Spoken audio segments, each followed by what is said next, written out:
Yeah, so I've been both criminal and family court, nonstop, back and forth, back and forth, back and forth. It's been years. I mean, he just continually fights me on everything, and he continues to demean me, and the judge just lets him do it. Oh, and he's allowed to cry. Cry, cry, cry, just to win over the judge. But me, I'm not allowed to cry. It's insane. And I had this terrible experience with a minors counsel once. She got me into a room with him, which you're never supposed to do with a restraining order. But he wanted overnight visits. So I'm in this room, and I cannot think. It's just, so I have 4 people in front of me telling me what to do. And I don't have any help. I didn't know what to do. So I conceded. And it was the worst possible decision that I've ever made. I believe that the justice system failed me that day. They failed me. I have extreme anxiety, PTSD. I mean, I can't even get out of my car on court days. I literally can't get out of my car. The walk from my car to the buildings is a struggle. I mean, I just think the main point is there has to be training. Training, training, training. The police have to be trained in how domestic violence situations work, and they have to be trained in how the perpetrator thinks and how the woman's feeling berated.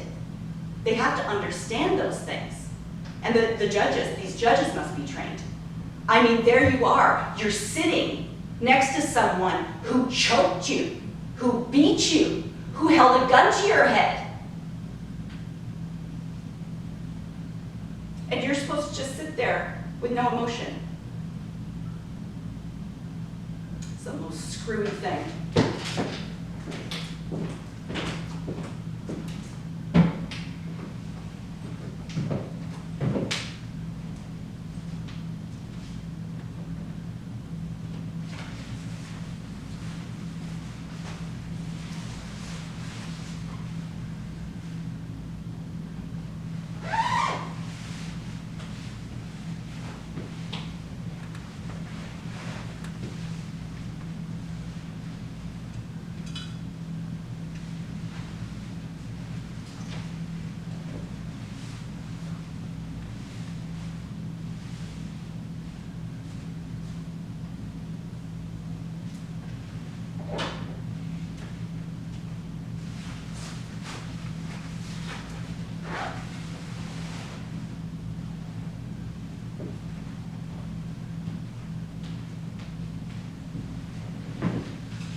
He never was really very nice.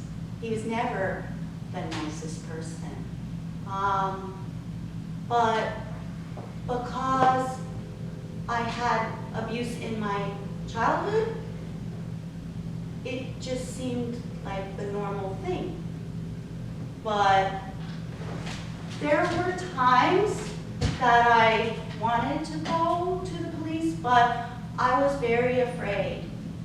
You know, I was scared because, you know, he might be really mad after. And, well, and I relied on him financially, so that was one thing too. But then this one time he told me that he was going to kill me. So I went to a shelter, and they told me to get a restraining order. And I did. And when we went to court, it was very scary. Very scary. I mean, he is there and he's like, "Where are you living now? Tell me where you live." It made me very nervous. And many times he violates the restraining order, but I call the police, but they take like an hour or something to come, and he's not there, so they do nothing. So my ex knows that he can get away with it. During the court time, I gained a lot of weight. Nervous eating.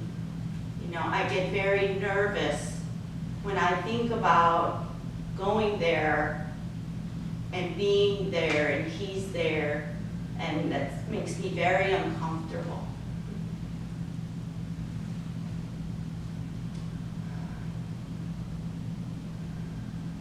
And then, early, he didn't have any custody, but he wanted it. So, but my attorney, the judge told me that I could say no. But my attorney, she was saying all these things, and I didn't understand what she meant. And so he's saying all kinds of lies and manipulations, and he even brought my mom in to testify, and she did. And so he got 50-50 custody, and the judge dropped the restraining order. But then I found out later that I could have said no. I didn't have to go through that. And so I just felt like my attorney is my enemy.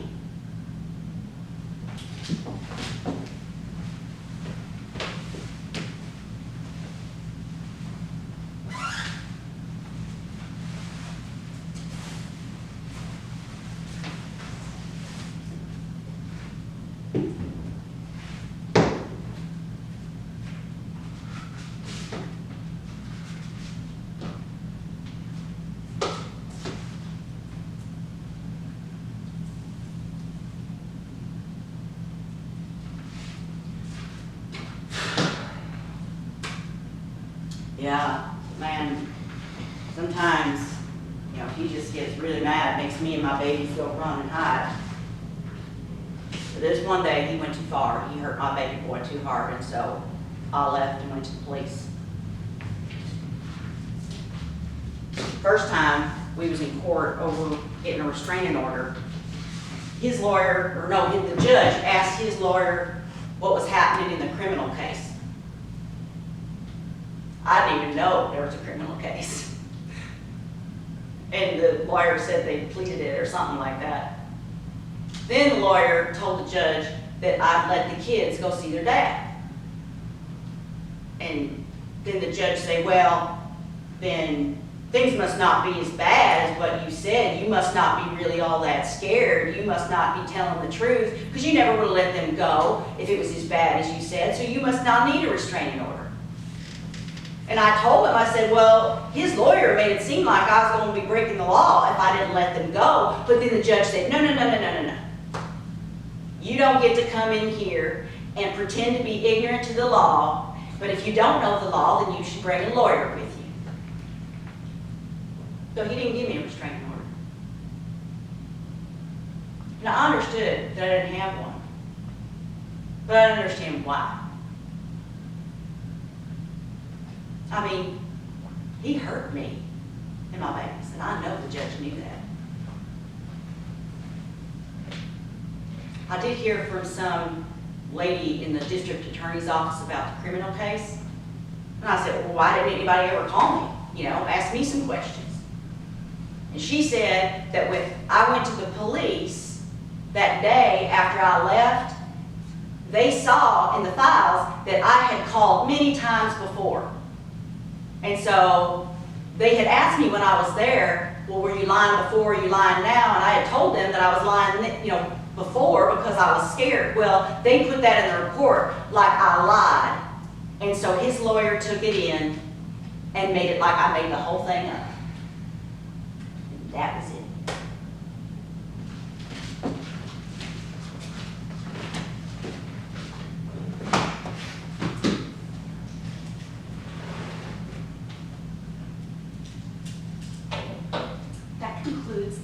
if you hear a push.